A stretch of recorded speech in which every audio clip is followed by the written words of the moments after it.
All right, guys, welcome back to another episode of Reviewers Assemble. My name is Kyle, your host. Welcome to Project Potter. Joined here by Victor and by Garrett. The last movie before Endgame. Yeah, buddy. 22 down. I know we're excited. I know it's crazy. 22 movies. 22 movies ago, we started this journey, and I want to save some quotes for next week when we do Endgame. But yeah, we're doing Captain Marvel today. So kind of similar to the last review, where it's probably going to be a quick-ish review. We're not going to do a recap. You guys have seen this movie already. Just jumping in there, guys. Favorite scenes for Captain Marvel. I know this is like a CGI heavy film. I know I'm not super high on this movie, but do you guys maybe I'll think of things? Do you guys have any scenes off the bat that like you guys kind of got for favorite scenes or scenes that you think stood out? Not a ton. There's a couple scenes that stand out in my head, like the plane crash, the explosion. But I think when Brie Larson, I'm just going to use her real name, realizes that the chip from the Kree has been holding her back, and she like removes it, and, like kind of like explodes and goes like Super Saiyan on us. Yeah. I think that was probably the most memorable scene in the movie for me, and the one that stands out the most. So I'll probably go with that. Cool. That's a good scene. Yeah, I do like when she's like, I think there's a scene, I don't know if it's from the trailers or if it be just the final cut, where she's like, I've been operating at like a limit of my power. She's like, what happens when I realize that potential? Yeah, and she like breaks the thing out of her neck. Yeah, for me, it's at the end when she kind of faces Jude Law, faces him, and he's like, you need to fight me one-on-one now. Show me your true potential. And she's like, okay, boom, Just wrecks lights him up, drags him across the desert, puts him back in his ship, and says, let the Supreme Intelligence know I'm coming for them, and this is over. And I just thought like that really put her in the top echelon of superheroes. Like, she is the boss. You have no power over her anymore. Like, and she could have killed him. Yeah. And just ended it, but she knew that wouldn't send the right message. So I thought that was a really cool scene. A lot of good scenes in this. The CGI is a little over the top, but for the most, there's some cool action scenes for sure. Yeah, what I really like is the scene I just thought of when they're in the diner as Nick Fury and Brie Larson as Carol Danvers, I guess. And she's like, he's like, how do I know you're not one of the Kree, I think, who can like disguise as everyone? And she like shoots the jukebox or whatever. And she's like, that's the photon beam or whatever. She's like, Kree can't do that. And I was like, all right. That was a good scene. I love seeing old Samuel with two eyes. The first time we've seen him with two eyes, which is cool. We get a little fun bit about how he lost his, or like has to wear the eye patch over his eye later on. So he was pretty good in this. I love the scene when they're driving to that base.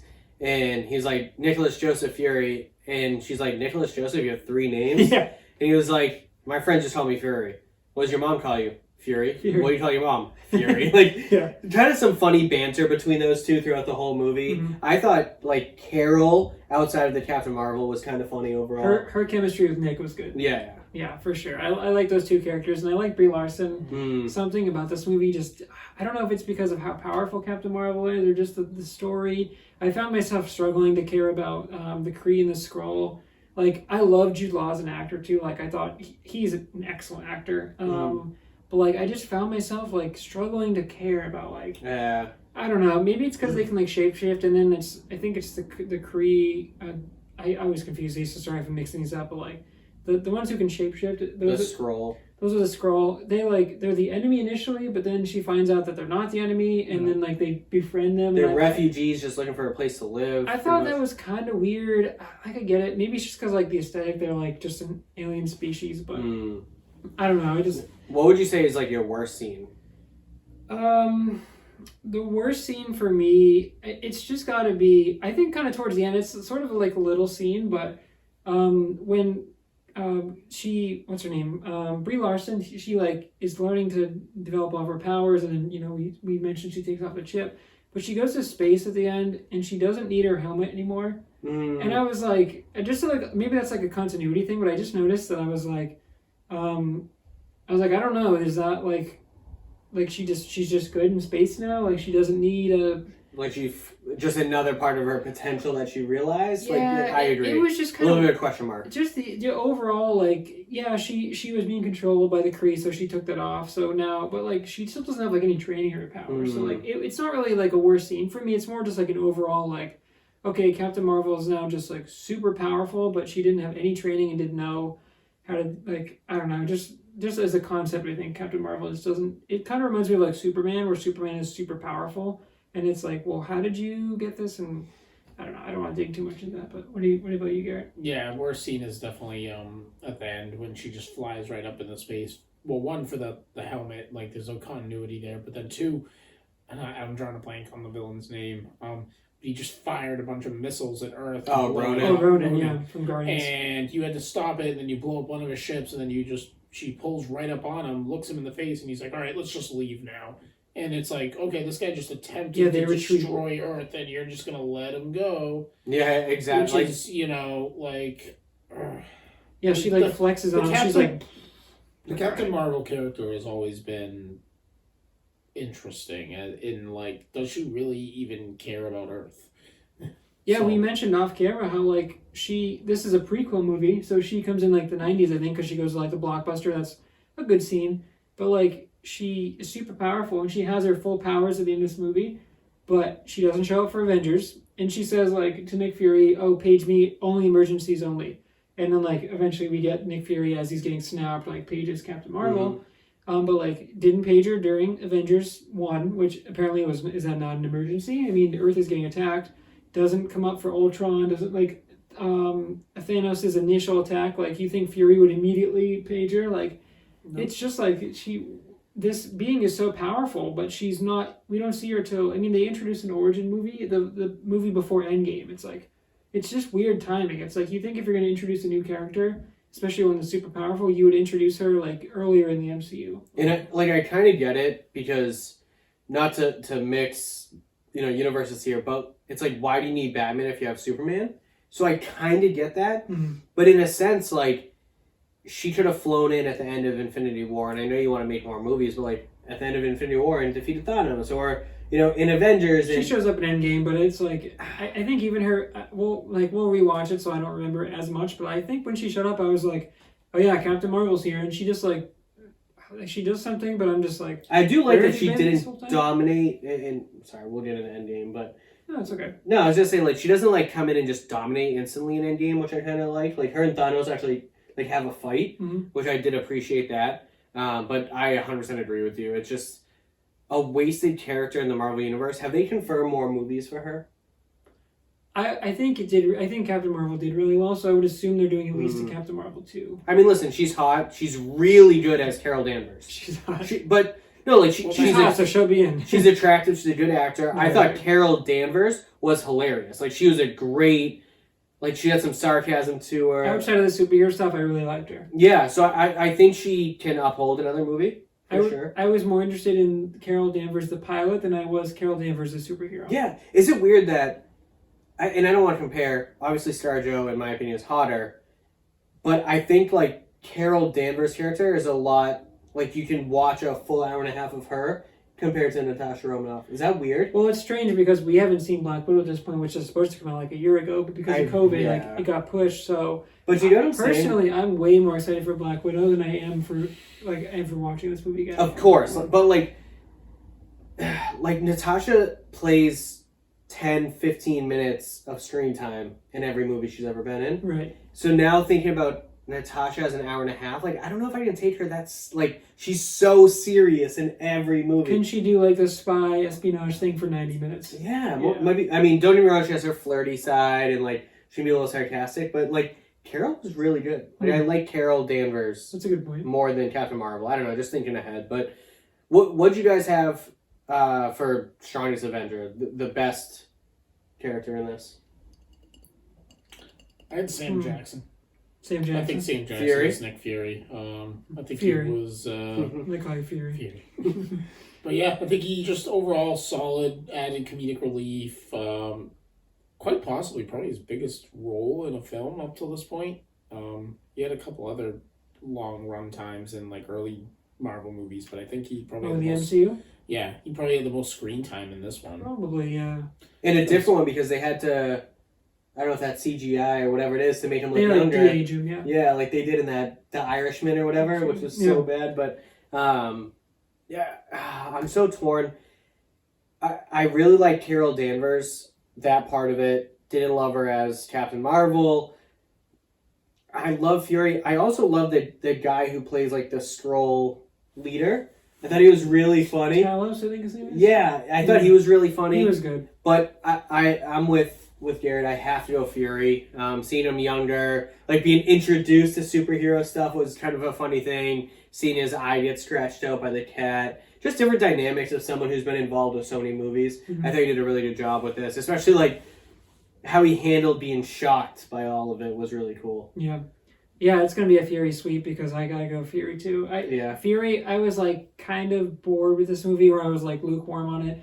As soon as Fury comes in, I was like, oh, okay, every scene Sam Jackson was in, this speaks to Sam Jackson's acting, I think, because he's great in everything. But like, as soon as he came in, I was like, oh, every scene I was paying attention to, his lines were great.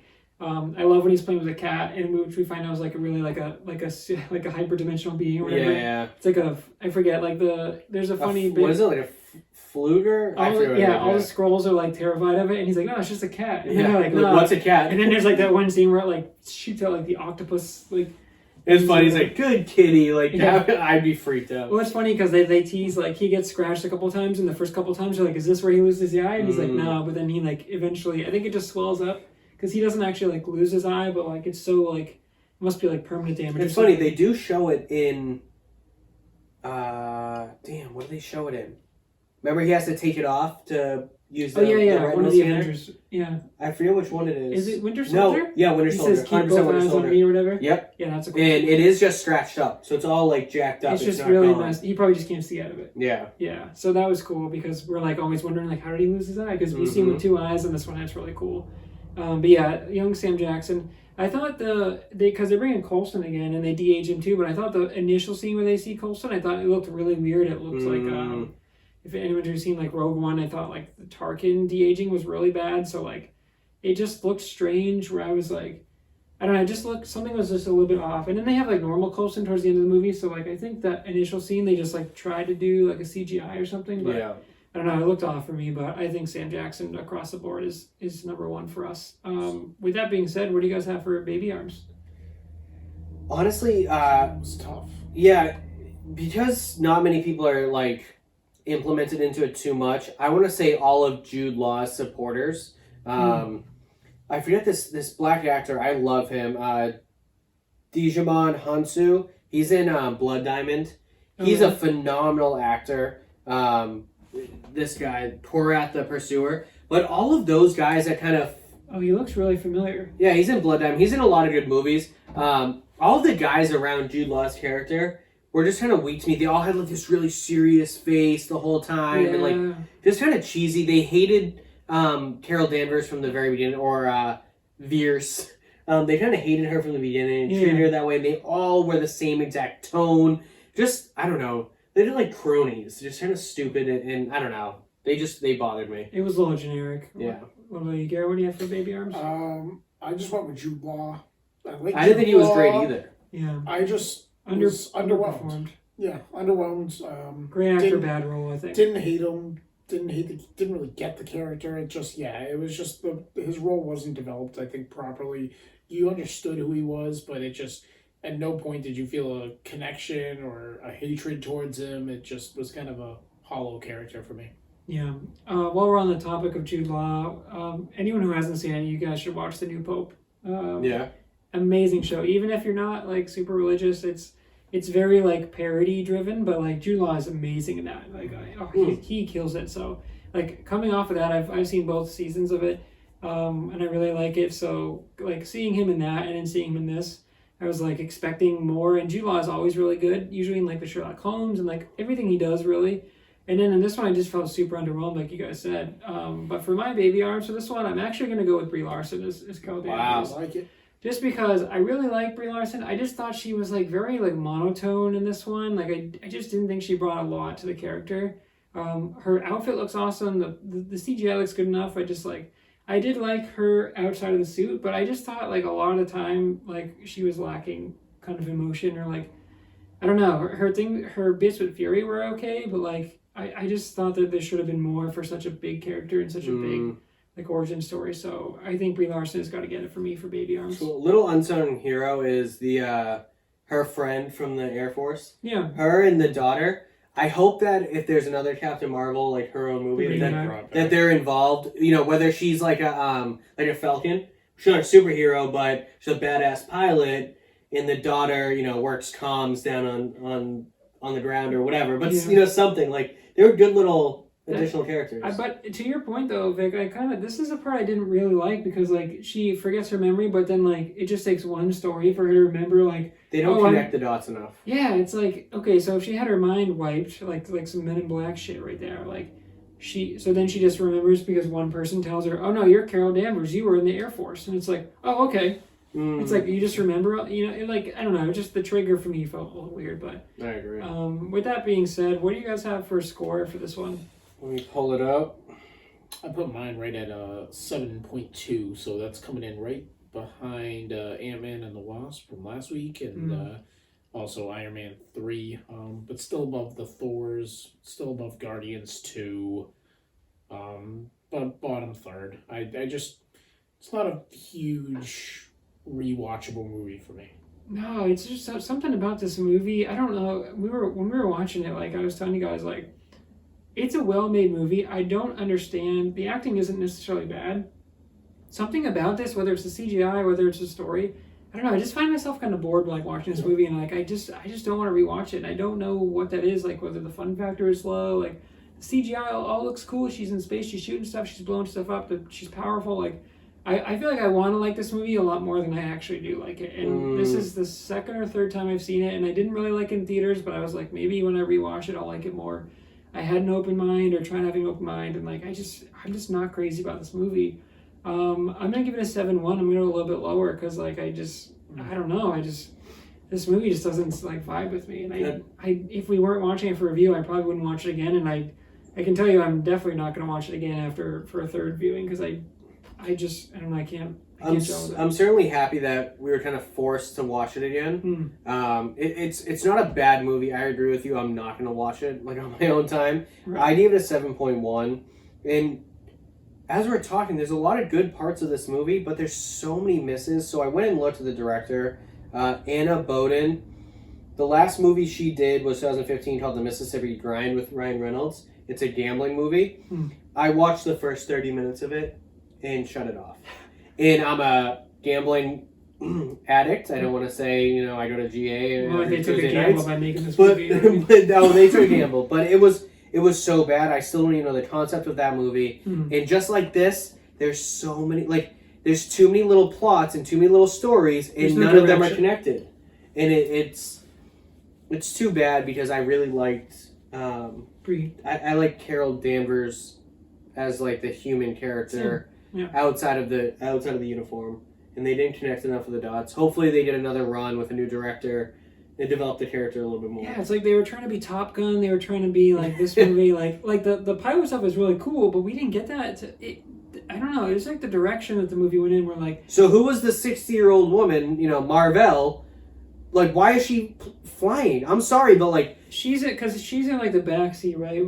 When she's in there. So then like they crash, and there's like a big crash, but then like she bleeding tries blue. to shoot the Tesseract, which is cool. Also, one thing we didn't touch on: Brie Larson like absorbs all of the Tesseract. Why does she do that? Why doesn't it just blow her up? Yeah. Why is she the one to absorb it? Like I don't know. Just like, excuse me, like little plot points there. Like I found myself watching this movie and being like, why is this happening? What there was like they were doing like flashbacks. I didn't know if it was like current time or flashback. Like it just wasn't well like put together. I think and like I thought the idea was cool, but I was just like something about this movie just off. And like I'm trying to like it, but I can't really find myself to like it. So I think that's kind of why we scored it pretty low across the board. Yeah, I had it just above Spider-Man, Guardians, and the Hulk. So it's fourth from the bottom. I know you're low on Spider-Man. I think for the most part, most of us like are pretty high on Spider-Man. But yeah, I mean it's not anything to write home about. I think so. Just kind of one that it's too bad because like I just don't understand why they introduced an origin the movie before Endgame. Like you think that's why the MCU is so good because at the beginning they did Captain America and they did Thor and they did Iron Man. They busted their nut a little too early. Black Panther is the latest one, but they did that so well where it's like, cool, Black Panther fits in. And then like right before Endgame, they're like, oh, by the way, there's a new super powerful character. And it's like, what? Now, since we're just one before the final one, which I think we all agree Endgame was really good, do you think they should have tried to use, maybe not the same director for 23 movies, but like 5 directors for the 23 movies? I mean, it's what, So a you 7-year course? Be 8 on years? The same page, kind of. For all the movies, you mean? Yeah. Iron Man was 08, and then... Oh, wait, so I mean, When did Endgame come out? 19? Or 18? 18. So 10, 11 Was it 18 years. really? Is it I think it was 18. 2 years already? Yeah. Either way, 10 or 11 Do you know what I years, mean? yeah. Like, I feel like there would have been more continuity within the Marvel universe. I don't know who decides that, like, but whatever. True, but then you don't get things like Ragnarok where Taika Waititi just crushed it, and so like you don't get the different scope, like unless you have Taika. But then are things too comedic, and like you don't want too many comedic. Like you want the serious movies too, but yeah, I get what you're saying there. It's You know what I don't want? I think there's too much diversity. Is Javante Green on the floor. That is just factual. He should not be on the floor right now. Hey, little, Play your rookies. Celtics talk. Yeah, sorry. But anyway, that's number 22. Yeah, that's it. That's the penultimate episode. So yeah, thank you guys for joining us. Next week or whenever this posts, we are going to be doing Endgame. So that's it. And Yeah. hopefully we'll get Nigel back. Hopefully we'll have a full crew for that one. But yeah, super excited. It's kind of crazy to think like I feel like we just, even though it has been like some time. Probably 6 months. It's been 6 months. I feel like we really did just record Iron Man like yesterday. So in a way, it feels like it's gone on a while, and in another way, it feels like it's been like that. It's like a Thanos snap. You know what I mean? Yeah, right. So yeah, thank you guys again for joining us for Captain Marvel in review. This has been kind of a quicker one, but again, we're not going to do an outro. That's our thing. We're not going to try and do an outro. But until next time, guys, for the final time, next time we'll see you. Peace. Good buddy.